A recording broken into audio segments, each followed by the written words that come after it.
વિદ્યાર્થી મિત્રો, છેલ્લા લેક્ચરમાં આપણે કેટલાક એક્ઝામ્પલ જોઈ ગયા. ટેક્સ્ટના જે ઉદાહરણના હતા એ બધા એક્ઝામ્પલ કમ્પ્લીટ કર્યા. સ્વાધ્યાયનો પહેલો અને બીજો એક્ઝામ્પલ એ આપણે સ્કીપ કરેલો છે. ત્યાર પછીનો એક એક્ઝામ્પલ જોયેલો હતો. આગળ જોઈએ આપણે તો સ્વાધ્યાયનો ચોથો એક્ઝામ્પલ 3 સુધી આપણે જોઈ ગયેલા છીએ. હાઇડ્રોજન 3 અને 4 એટલે 2 એક્ઝામ્પલ આપણે લીધેલા છે. હાઇડ્રોજન પરમાણુની ધરા અવસ્થાની ઉર્જા -13.6 ઇલેક્ટ્રોન વોલ્ટ છે. આ અવસ્થામાં ઇલેક્ટ્રોનની ગતિ ઉર્જા અને સ્થિતિ ઉર્જા કેટલી? એકદમ સરળ પ્રકારનો એક્ઝામ્પલ છે જે આપણે આગળ ઉપર જોઈ ગયેલા છીએ થિયરીની અંદર. ગતિ ઉર્જા, સ્થિતિ ઉર્જા અને કુલ ઉર્જાનો સંબંધ એના ઉપરથી લેવાનું છે. અહીંયા ઉર્જા E ઇક્વલ ટુ આપણે કિંમત આપેલી છે -13.6 ઇલેક્ટ્રોન વોલ્ટ.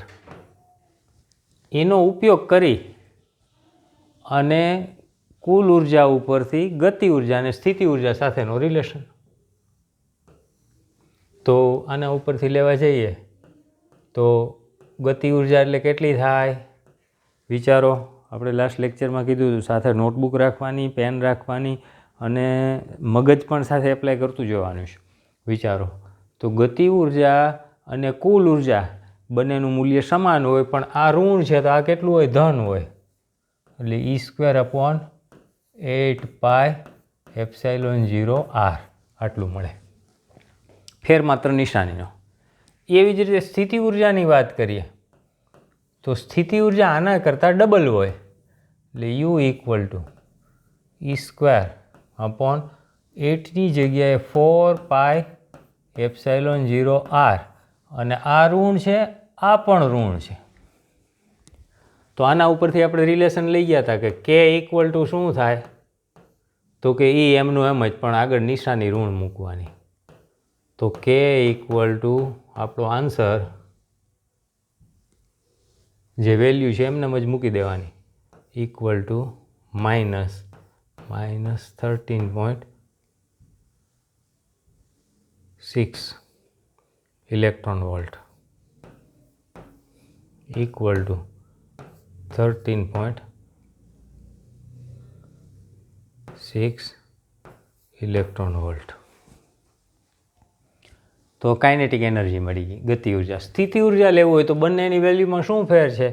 તો કે U ઇક્વલ ટુ ઋણ તો આવશે જ બંનેમાં, પણ આના કરતાં ડબલ છે એટલે અહીંયા 2E લખવું પડે આપણે.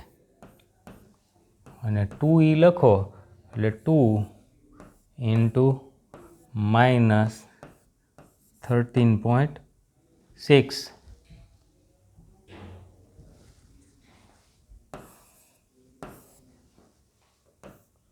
તો 6 દુ 12 વગડો 13 દુ 26 ને 27.2 ઇલેક્ટ્રોન વોલ્ટ અને નિશાની કેવી? ઋણ.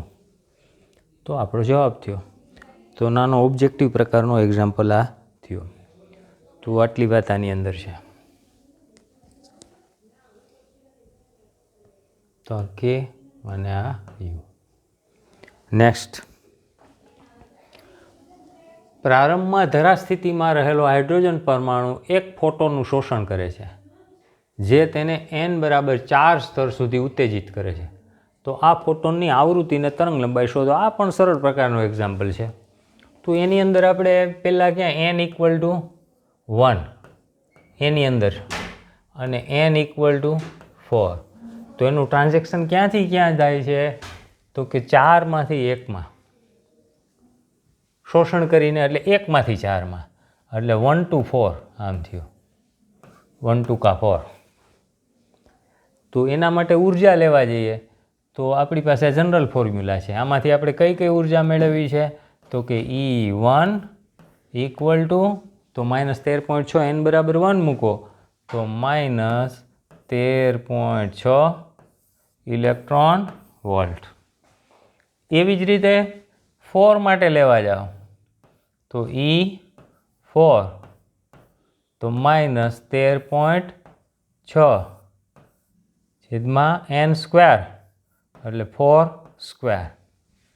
સાદું રૂપ આપો તો લગભગ આ 0.85 જેવી કિંમત આવે ઇલેક્ટ્રોન વોલ્ટ. અને હવે 1 અને 4નો ઉર્જાનો તફાવત લ્યો તો delta E equal two E4 એટલે માઇનસ 0.85 માઇનસ 13.6 એટલે જે આવે એ આપણું ડેલ્ટા E મળ્યું. એટલે એવું કીધું કે ઉર્જાનો તફાવત કેટલી ઉર્જા આપવી પડે. પહેલી કક્ષામાંથી ચોથી કક્ષામાં ઇલેક્ટ્રોનને લઈ જવા માટે કેટલી ઉર્જા જરૂરી છે. તો આ એક જવાબ થયો આપણો આવું પૂછ્યું હોય તો. આપણે તો હજી શું પૂછ્યું છે એમાં આવૃત્તિ અને તરંગ લંબાઈ. તો આવૃત્તિ અને તરંગ લંબાઈ માટે તો સૂત્ર આપણી પાસે છે delta E equal to h nu. ન્યૂને સૂત્રનો કરતા બનાવો તો ડેલ્ટા E અપોન h. તો ડેલ્ટા E અહીંયા આપણે મેળવી લીધેલું છે, પણ ધ્યાન રાખવાનું છે ફરી પાછું આ શેમાં છે ઇલેક્ટ્રોન વોલ્ટમાં. પણ જ્યારે આવૃત્તિ અને તરંગ લંબાઈની વાત કરતા હોઈએ ત્યારે હંમેશા આ આપણી પાસે કિંમત કેવી હોવી જોઈએ જૂલની અંદર. તો જૂલમાં કિંમત લેવા માટે શું કરવું પડે તો કે આને 1.610⁻⁻19 થી મલ્ટીપ્લાય કરવાનું. જૂલમાં કિંમત મૂકી દો, પ્લેન્ક કોન્સ્ટન્ટની વેલ્યુ મૂકો તો આ delta E equal to h nu formula લીધી, એના ઉપરથી E equal to nu equal to delta E upon h.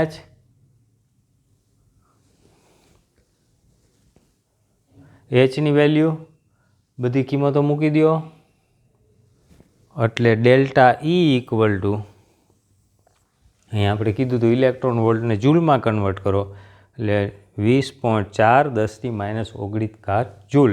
આ ડેલ્ટા E મળે, પ્લેન્ક કોન્સ્ટન્ટ મૂકો એટલે ન્યૂની વેલ્યુ આપને મળી જાય. ન્યૂ ઇક્વલ ટુ આ V લખેલું છે એ ખરેખર શું છે ન્યૂ.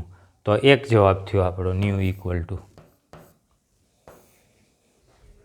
સાદો એક ભાગાકાર. એવી જ રીતે આપણે તરંગ લંબાઈ મેળવવાની હોય તો તરંગ લંબાઈની સૂત્ર પણ છે આપણી પાસે. ડેલ્ટા E ન્યૂને કન્વર્ટ કરવું હોય તો લેમ્બડા ઇક્વલ ટુ શું કરતા હતા formula C equal to lambda new. Lambda મેળવવું છે તો C અપોન ન્યૂ.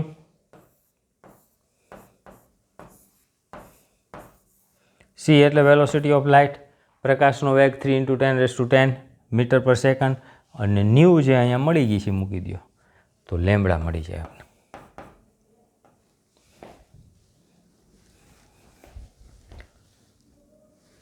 તો લેમ્બડાની કિંમત આપણે અહીંયા પ્રાપ્ત થશે. અને લેમ્બડા કેટલું આવે છે આ લેમ્બડા છે આપણો જવાબ 97.43 10⁻9 નેનોમીટર. અને નેનોમીટરમાંથી એને મીટરમાં કન્વર્ટ કરી શકો, એંગસ્ટ્રોમમાં કન્વર્ટ કરી શકો. એ આગળ ઉપર જોઈએ છે કે બધા કન્વર્ઝન આપણે આવડતા હોવા જોઈએ. કારણ કેટલીક વખત જ્યારે ઓબ્જેક્ટિવ એક્ઝામ્પલ ટાઈપના ક્વેશ્ચન હોય તો એની અંદર જે કિંમત આપેલી હોય એમાં આપણે કન્વર્ટ કરવા જરૂરી છે. તો આટલી વાત આની અંદર. આગળ જોઈએ.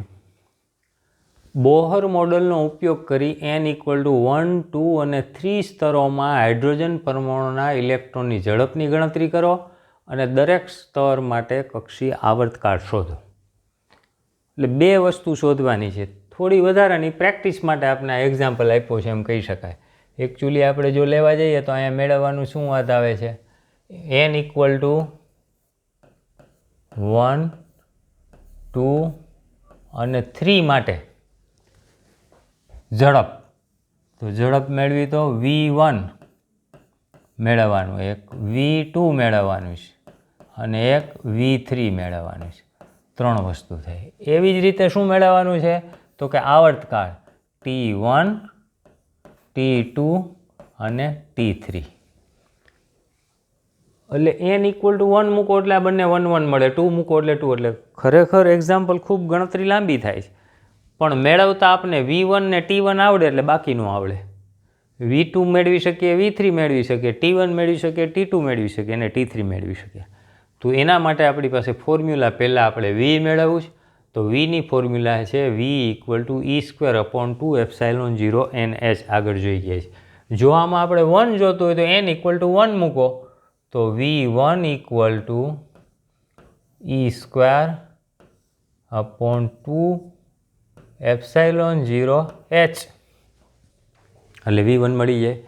તો આપણી પાસે કિંમતો ઇલેક્ટ્રોનનો વીજભાર આપી દીધો છે, મેળવી લીધો છે અથવા તો આપણે પહેલેથી.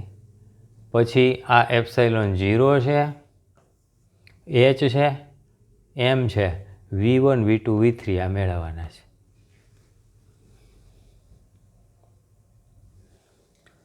તો એની અંદર V1 V2 V3 મેળવવા માટે પહેલાં એક કિંમત મૂકો એટલે V1 મળશે. ની વેલ્યુ મૂકો, 2ની મૂકો, ε0 ને Hની મૂકો એટલે એક કામ પૂરું થઈ ગયું. n=2 મૂકો એટલે V2 મળશે. n=3 મૂકો એટલે V3 મળશે. એટલે V1 V2 V3 ત્રણ કિંમત મળી ગઈ. ક્લિયર આટલું? તો આ સરળ છે. આવર્તકાળ માટે થોડું વિચારવાનું છે જેથી કરીને આપણે ગણતરી સરળ પડે. બાકી એની સીધી ફોર્મ્યુલા આવર્તકાળની લઈને એમાં V1 V2 V3 ત્રણ વખત ગણતરી કરો તો 3 T1 T2 T. પણ એમાં આપણે શોર્ટકટ લેશું થોડી. આ ગણતરી બતાવી છે. V1=1.610⁻⁻19 ઇલેક્ટ્રોન એનો વર્ગ મૂકી દીધો છે. 2m ε0ની કિંમત, Hની કિંમત સાદુરૂપ આપ્યું તો જવાબ આવ્યો 2.18 × 10⁻⁶ કોણ મળ્યું? V1. સેમ થિંગ આ જ રીતે અહીંયા n. હવે બીજી 2 ને 3 મેળવવું હોય તો આપણે ડાયરેક્ટ આવું લખી શકીએ. V2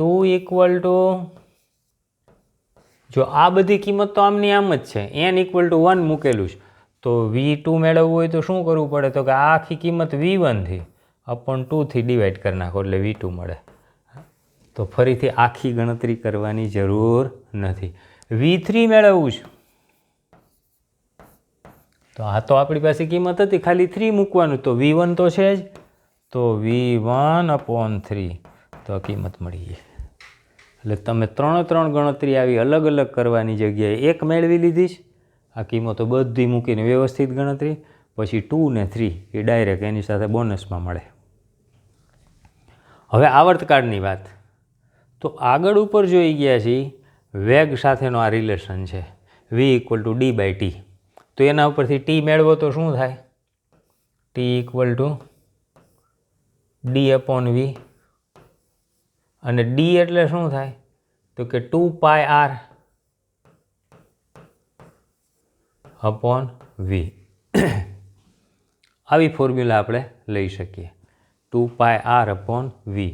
હવે જો પહેલી કક્ષા માટે આવર્તકાળ લેતા હોય તો T1 તો અહીંયા R1 આવે ને અહીંયા V1 આવે. બીજી કક્ષા માટે લે તો T2 R2 ને V2, R3 V3.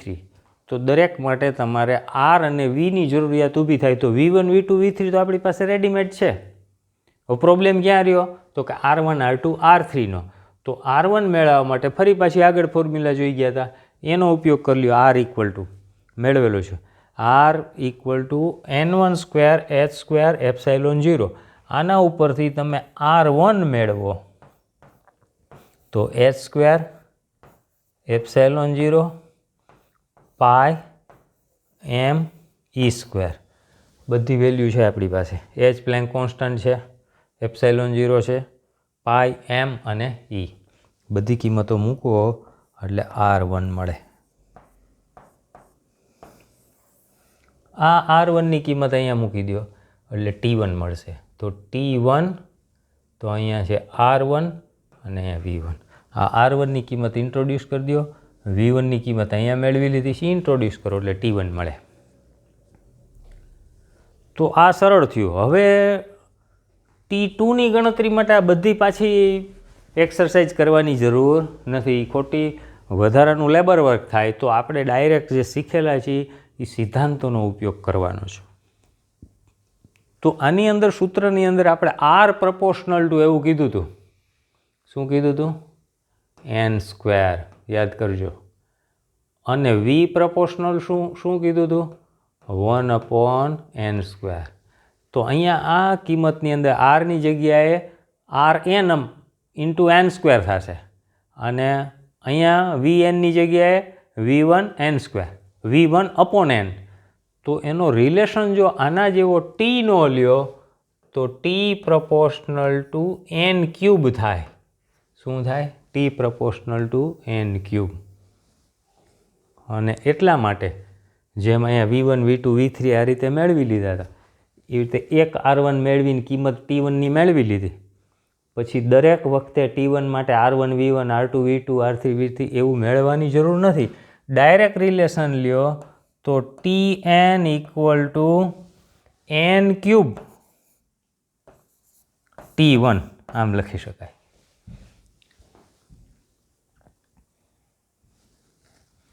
તો ખૂબ સરળ પડી જાય. T1 આપણે મેળવી લીધેલું છે એક વખત.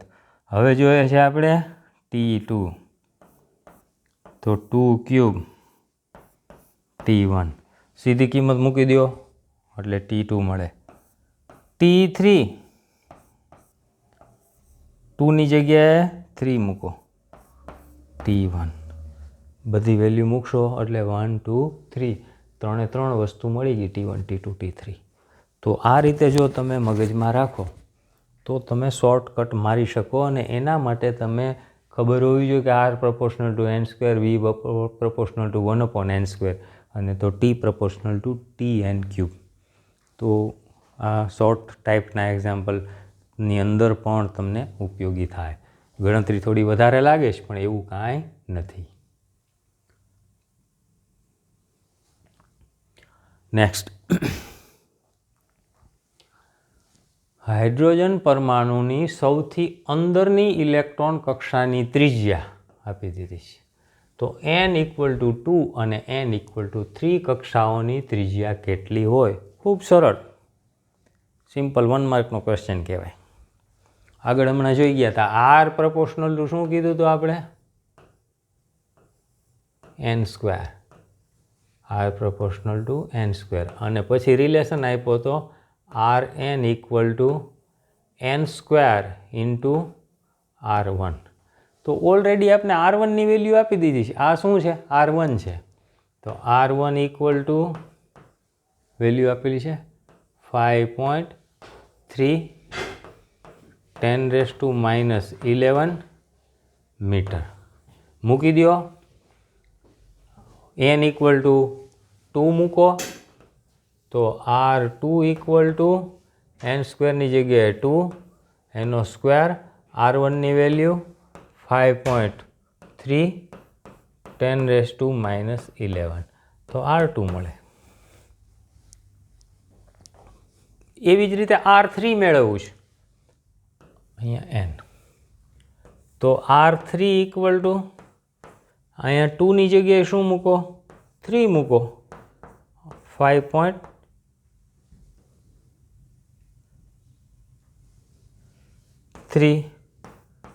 10⁻11 કિંમતો મૂકો તો ફરી પાછું 2 અને 3 બંને મળે. તો આટલી સરળ વાત આની અંદર છે. ક્લિયર? પછી કોઈ પણ કક્ષા માટે આપે, ત્રીજી કક્ષા આપી અને ચોથી કક્ષા ચોથી આપી અને પહેલી બીજી એનું રિલેશન છે એના ઉપરથી આપણે મેળવી શકીએ. આ થોડો વધારે કોમ્પ્લિકેટેડ એક્ઝામ્પલ છે, ધ્યાન આપજો. એટલે ગણતરી થોડી સમજીને કરવાની છે, પ્રશ્ન જેવો બરાબર. ઓરડાના તાપમાને 12.5 ઇલેક્ટ્રોન વોલ્ટની કિરણાવલી વાયુરૂપ હાઇડ્રોજન પર મારો ચલાવવા માટે વપરાય છે. તરંગ લંબાઈની કઈ શ્રેણી ઉત્સર્જિત થશે? તો આની અંદર આપણે પહેલેથી એવું આપી દીધું છે કે આટલી ઉર્જા તમે એના ગ્રાઉન્ડ સ્ટેટ એટલે ધરા અવસ્થામાં જે છે એના ઉપર આપો છો. તો એના કારણે શું થાય? તો કે ઇલેક્ટ્રોન છે એ ઉત્તેજિત અવસ્થામાં આવે અને એમાંથી જુદી જુદી તરંગ લંબાઈની શ્રેણીઓ છે એ ઉત્સર્જિત થાય. કઈ કઈ પ્રાપ્ત થાય એ આપણે શોધવાની છે. તો આની થોડી પહેલાં બેઝિક સમજૂતી લઈ લી. આનો મિનિંગ આવો થાય છે કે જુદી જુદી શ્રેણી છે આપણી પાસે.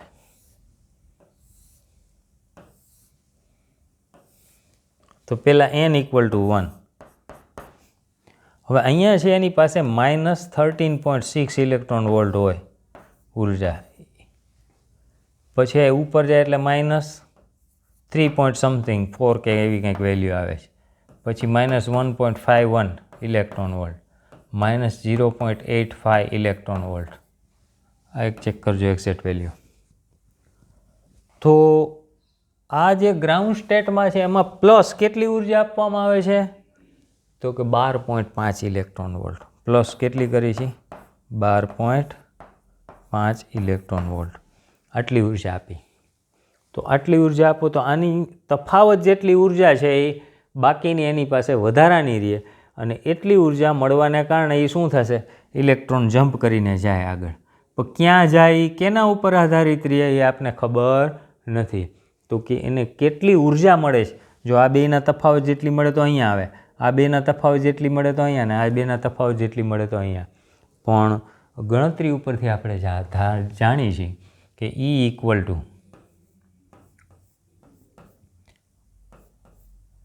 -13.6 અપોન n² ઇલેક્ટ્રોન વોલ્ટ આવું લે છે. જો આ બંનેનો તફાવત લ્યો, એ કિંમત છે એ મૂકો અને n² મૂકો, તો લગભગ આપને 3 જેવી વેલ્યુ મળે. કેટલી વેલ્યુ મળે? આના ઉપરથી આપને 3 વેલ્યુ મળે. આ બેનો બાદબાકી લ્યો એટલે 1.5ની આજુબાજુ આવશે, 1.1 જેવી, બરાબર. તો 1.1 એટલે લગભગ અહીંની નજીકની થઈ, હા, આની આજુબાજુની. તો n equal to 1, n equal to 2 અને n ઇક્વલ ટુ 3 સુધી આ ઇલેક્ટ્રોન જમ્પ કરીને આવી શકે. આની ગણતરી ફરી પાછી આપણી જોઈ છે, આકૃતિ જતી ન રહી એટલે લઈ લઈએ. તો ઇલેક્ટ્રોન અહીંયા આવે છે.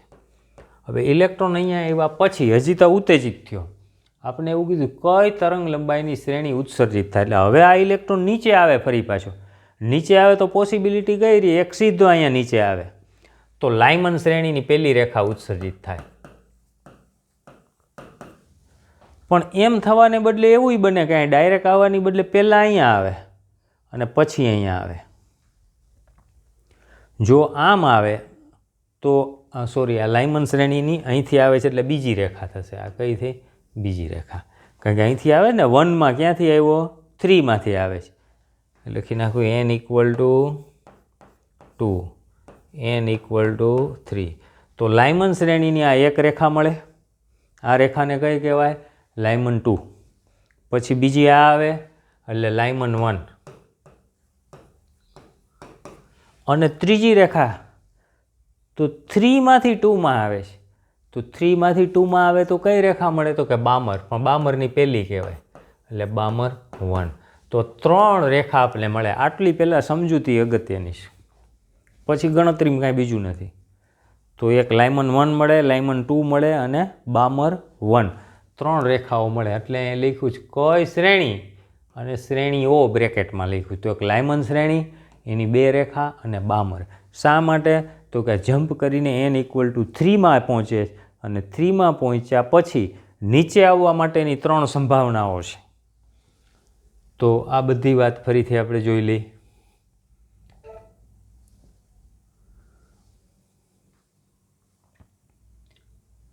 તો આપણે આગળ લઈ ગયા હતા, -13.6 હતું, +12.5 કર્યું, -1.1 ઇલેક્ટ્રોન વોલ્ટ. આટલી ઉર્જા આપણી પાસે એક્સેસ વધારાની ઉર્જા થઈ. E equal two -13.6 upon n² electron volt. અને E જો લઈએ તો n ઇક્વલ ટુ 3 માટે 1.5 ઇલેક્ટ્રોન વોલ્ટ પ્રાપ્ત થાય. તો એ આની નજીકની છે એમ કહી શકાય. એટલે આટલી ઉર્જા હોય તો 3માં જાય, તો આટલી ઉર્જા હતી એટલે 3ની આજુબાજુ પહોંચે, અને 3 ઉપર પહોંચે તો હમણાં સમજાવી ગયા એ રીતે 3 પ્રકારની આપણી પાસે શક્યતાઓ રહી. n equal to 1 to 3 direct પહોંચે, n equal to 3 to n equal to 1 to 3 લેવલમાંથી કઈ થાય?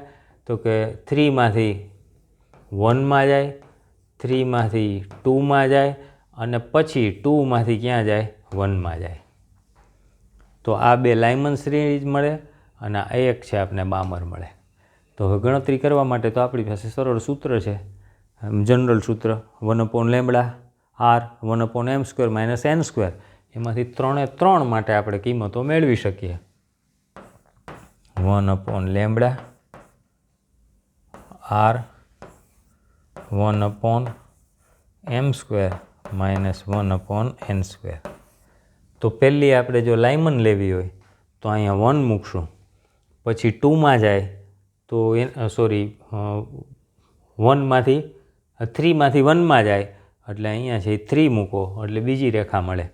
પછી છે એ 2માંથી 1માં આવે તો એના માટે અહીંયા 2 મૂકો એટલે 2 લાઇમન શ્રેણી મળે. અને બામર શ્રેણી મેળવવા માટે અહીંયા 2 મૂકો અને અહીંયા છે એ 3 મૂકો. તો આ 3 કિંમત અલગ અલગ મૂકશો તો તમને 3 તરંગ લંબાઈ પ્રાપ્ત થાય. આખી ગણતરી ફરી પાછી થોડી આપણે અહીં બતાવેલી છે. 1/λ r 1/1² -n². 1 અને 3ની કિંમત મૂકી દીધી. આ તો ફરી પાછું હાઇલાઇટ્સ આપું છું, ગણતરી તમારે બધી કરવાની, સૂત્ર મેં અહીં લખીને સમજાવ્યું એ જ વાત ફરી પાછી. તો આ પહેલી રેખા માટે 1 2 3 થયું. 1 અને 3 અહીં મેં બતાવેલું હતું. સાદુરૂપ આપી અને સરળ રહ્યો એટલે લેમ્બડા તરંગ લંબાઈ પહેલી લાઇમન રેખાની મળી. એવી જ રીતે અહીંયા 2 મૂકો તો 1 2 2 એટલે લાઇમનની બીજી એક રેખા મળે અને 3 2 2 એટલે બામરની મળે. તો આ રીતે આપણે 3 અલગ અલગ કિંમતો મળી. 1, આ 2 અને આ 3. એકની ગણતરી અહીંયા આપણે બતાવેલી છે 1.02 વાળી. તો આટલી ચર્ચા આની અંદર છે. ક્લિયર? બરાબર સમજીને બરાબર ગણતરી કરવાની. એક વખત ગણી લીધા પછી જાતે પાછું બીજી વખત ગણવાનું, વિચારી લેવાનું ક્યાં ક્યાં સ્ટેપ આવે છે. તો આ ટાઈપના એક્ઝામ્પલ છે સરળ, પણ જો તમે એક વખત જોઈને સમજાઈ ગયો એમ કરીને મૂકી દેશો તો પછી ગણી શકશો નહીં જાતે. એટલે 2-3 વખત પ્રેક્ટિસ કરવી જરૂરી છે. લાસ્ટ એક્ઝામ્પલ એટલે ટેક્સ્ટની બધી વાત છે એ પૂરી થાય. તો એમાં બોહર મોડેલ અનુસાર સૂર્યની આસપાસ 3 × 10⁴ મીટર પર સેકન્ડની ઝડપથી 1.5 × 10⁻11 મીટરની ત્રિજ્યા ધરાવતી કક્ષામાં પૃથ્વીના ભ્રમણને રજૂ કરતો ક્વોન્ટમ અંક શોધો. પૃથ્વીનું દળ આપી દીધું છે. તો ક્વોન્ટમ અંક શોધવા માટે બોહર મોડેલની બીજી પરિકલ્પના જોઈ ગયા છીએ આપણે. શું છે? L = mv/r = nh/2π. આમાં આપણે ક્વોન્ટમ અંક n શોધવો છે. ક્વોન્ટમ અંક એટલે nને સૂત્રનો કરતા બનાવી દે, બીજું કાંઈ કરવું નથી. તો 2π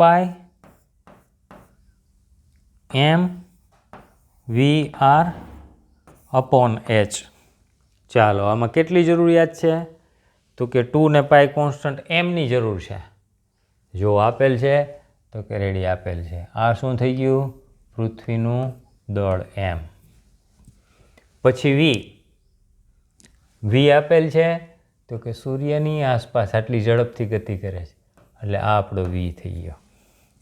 v મળી ગયું.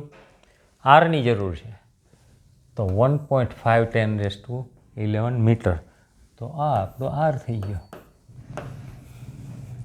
h પ્લેન્ક કોન્સ્ટન્ટ એ કોન્સ્ટન્ટ વેલ્યુ છે એ આપણે જાણીએ છીએ 6.6 × 10⁻34 જૂલ સેકન્ડ. બધી વેલ્યુ પુટઅપ કરી દો એટલે n મળે. તો આ એક્ઝામ્પલ પૂરો આપણો.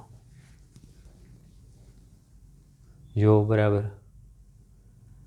r, v અને m ત્યાંથી તમારે અલગ લેવાનું. આ બધું કેપિટલમાં આપેલું છે, સ્મોલમાં લેવાનું. r = ત્યાંથી લઈ લ્યો, v = ત્યાંથી લઈ લ્યો, m = ત્યાંથી લઈ લ્યો. આ બધું આપેલું છે. એક h છે એ આપણે અહીંયા લેવાનું થાય છે બહારથી, અને ક્વોન્ટમ નંબર n આ આપણે શોધવાના છે. તો થઈ ગઈ બધી કિંમતો. mv/r = nh/2π. એની જ વાત. nને સૂત્રનો કરતા બનાવ્યો, કિંમતો મૂકી દીધી એટલે આપણે આની અંદર જવાબ મળશે n = 2.6 × 10⁻74. તો આટલી વાત આની અંદર છે એ સમાવેશ થાય છે. તો એક્ઝામ્પલ બરાબર તૈયાર કરજો, એની પ્રેક્ટિસ પૂરી કરી લેજો, જેથી કરીને આપણે વધારાના એક્ઝામ્પલ લેવાના થાય સમય પ્રમાણે એવું લેક્ચર આપણે શક્ય હશે તો લેશું કે જેની અંદર ઓલ્ડ ટેક્સ્ટની અંદર જૂનો જે સિલેબસ હતો એની અંદર કેટલાક એક્ઝામ્પલ આપેલા છે. એમાં અમુક આપણે સિલેબસને લાગુ પડતા નથી કારણ કે નીકળી ગયેલા છે. જૂનોમાં એક્સરે રિલેટેડ વાત આવતી હતી તો એ બધી અહીંયા ચર્ચા કરશું.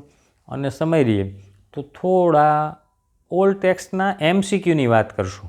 એ એટલા માટે કે આપણે અત્યારે આ ટેક્સ્ટની અંદર MCQ એટલા બધા આપેલા નથી તો આપણે બધી ગુજરાત બોર્ડને ધ્યાનમાં રાખીને ડિસ્કશન કરીએ છીએ તો બોર્ડની અંદર છે MCQ પૂછાય છે તો હોય બધું આમાંથી પણ એની થોડી પ્રેક્ટિસ થાય એટલા માટે એની પણ ચર્ચા કરશું.